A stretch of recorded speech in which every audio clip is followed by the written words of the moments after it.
রাশিয়ার আর্থিক ও কারিগরি সহায়তায় পাবনার রূপপুরে নির্মিত হচ্ছে দেশের প্রথম পারমাণবিক বিদ্যুৎ কেন্দ্র। তবে বাংলাদেশের চলমান পরিস্থিতিতে রূপপুর পারমাণবিক বিদ্যুৎ কেন্দ্র নির্মাণের প্রক্রিয়ায় কিছুটা দেরি হতে পারে বলে জানিয়েছেন ঢাকায় নিযুক্ত রাশিয়ার রাষ্ট্রদূত আলেকজান্ডার মান্টিটস্কি। বৃহস্পতিবার অন্তর্বর্তীকালীন সরকারের পররাষ্ট্র উপদেষ্টা মোহাম্মদ তৌহিদ হোসেনের সঙ্গে সৌজন্য সাক্ষাতের পর তিনি সাংবাদিকদের কাছে মন্তব্য করেন। রাশিয়ার রাষ্ট্রদূত বলেন, তিনি বুঝতে পারছেন চলমান পরিস্থিতিতে রূপপুর পারমাণবিক বিদ্যুৎ কেন্দ্র নির্মাণের প্রক্রিয়ায় অল্প দেরি হতে পারে, তবে এটা খুব বেশি সময় নয়। গত বছরের ডিসেম্বরে রাশিয়ার পররাষ্ট্র মন্ত্রণালয় থেকে মন্তব্য করা হয়েছিল, যুক্তরাষ্ট্র বাংলাদেশে আরব বসন্তের মতো পরিবেশ সৃষ্টি করতে পারে।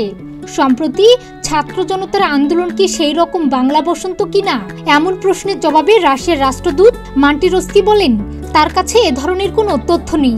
আপনাদের কাছে থাকলে সেটা তাদের সঙ্গে শেয়ার করতে পারেন।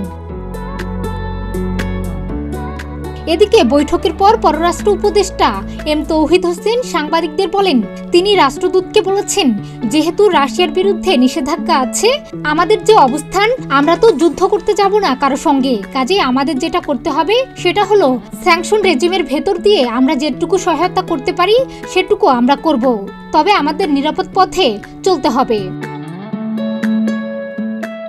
মুক্তিযুদ্ধে মস্কোর অবদানের কথা স্মরণ করে পররাষ্ট্র উপদেষ্টা তৌহিদ হোসেন বলেন, রাশিয়া আমাদের মুক্তিযুদ্ধের সময় বিরাট সহায়তা দিয়েছে, কাজেই সেই কৃতজ্ঞতা আমাদের আছে।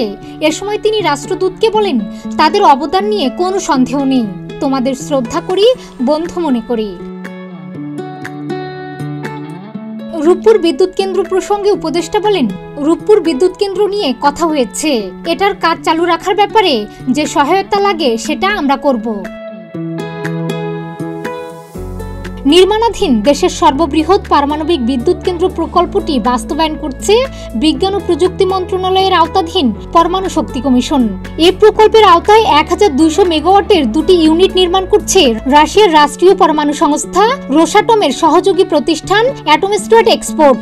এটির প্রথম ইউনিট চালু হওয়ার কথা চলতি বছরের শেষ নাগাদ, আর দ্বিতীয় ইউনিট 2025 সালে চালু হওয়ার কথা। ডেস্ক রিপোর্ট, প্রতিদিনের বাংলাদেশ।